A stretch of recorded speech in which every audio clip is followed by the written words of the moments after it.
So 2009 was a terrible year to graduate from college.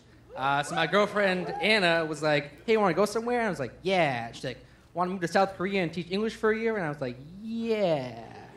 I didn't know anything about Korea. Most of my Korean language skills came from Arrested Development.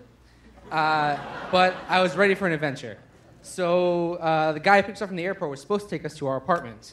But instead, he drove up to this little concrete building, took the car through kind of like a weird like black rope wall, kind of like a beaded doorway in like a teenager bedroom.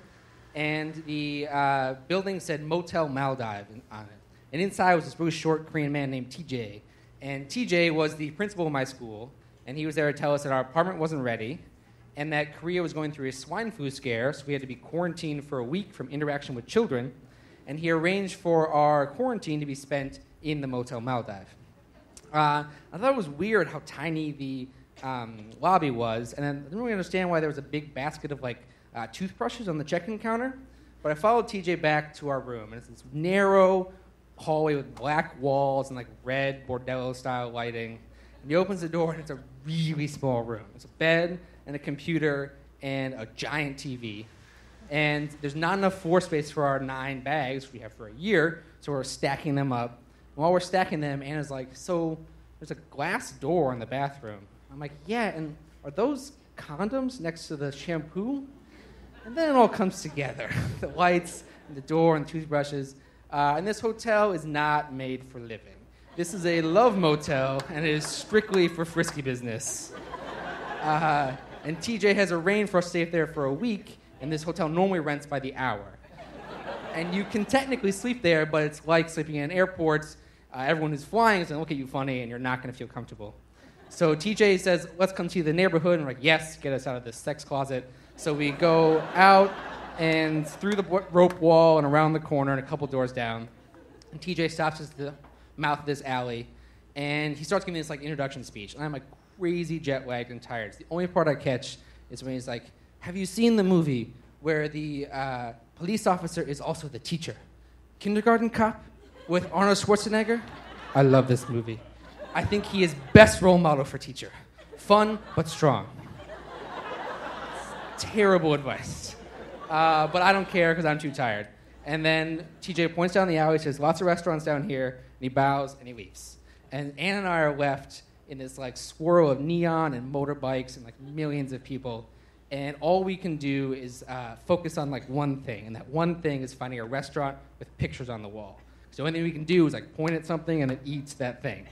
But every restaurant we can see is people seem to be cooking their own food. So the one right next to us, everyone appears to only serve beef intestines. And across the street, a guy is pulling live eels out of a tank for people at their table. So we turn and head down the restaurant alley because we're not ready for that.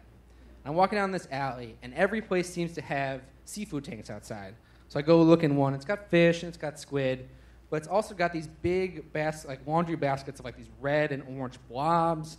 Another one of like giant black worms, like spiky, and then it's got this one basket, this thing, and this is what it looks like. They're like gray, undulating, dismembered penises. Just the only thing they look like. And there's tons of them, just like a bag of dicks. So we keep moving. But the alley is running out of neon, and so we got to pick a place. So we pick one on the corner. It's small, and it's like a shoes off, sit on the floor kind of place, but we can deal. And it's got pictures on the wall.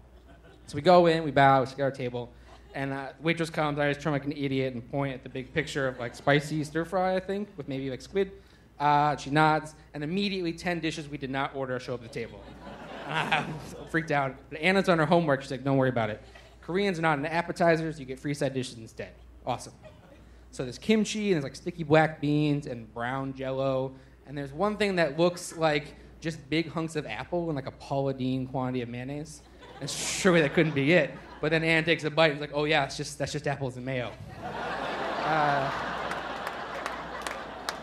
But they're going pretty good. We like the side dishes. And then the main dish comes, and it's this heaping mound of glowing red noodles. And there are definitely sea creatures in it that are not in the picture.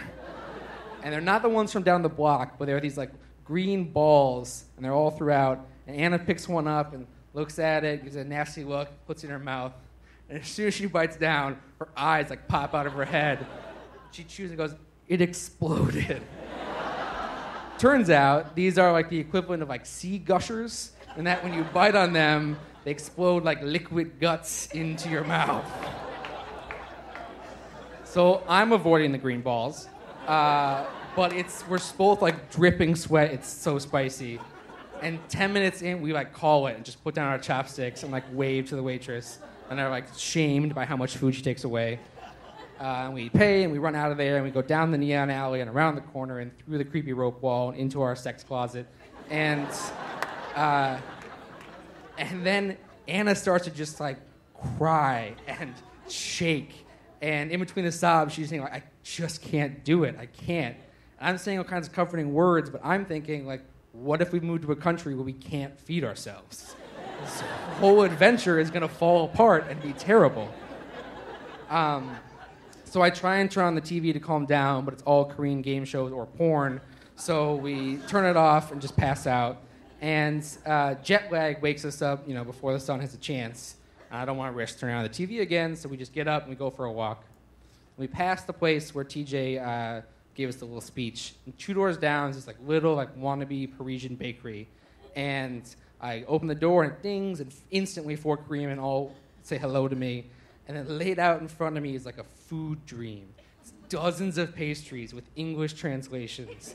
And a lot of them have hot dogs on top, and a lot of them are full of red bean paste. But it doesn't matter, because when I take the first bite of that apple turnover, I am rescued.